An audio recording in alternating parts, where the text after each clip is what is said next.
Welcome to the Salmon Runs YouTube. Enjoy the video.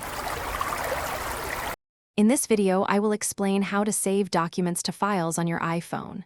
First, open the document you want to save.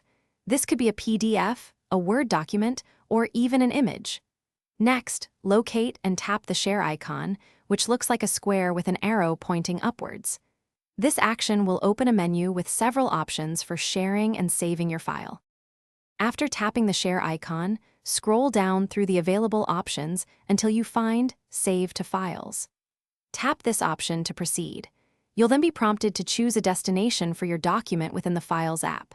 You can select a cloud service like iCloud Drive or save it directly to your device under On My iPhone.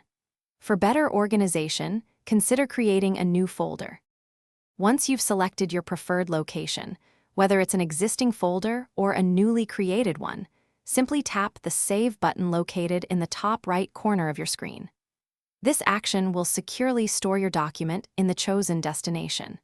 You can now easily access this document anytime by opening the Files app on your iPhone and navigating to the folder where you saved it.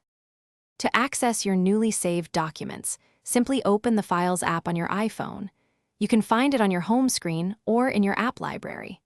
Within the Files app, you can browse through Recents to quickly find recently saved items or use the Browse tab to navigate through your folders. Alternatively, use the search bar to locate specific documents by name. Thanks for watching. Consider subscribing if we helped you.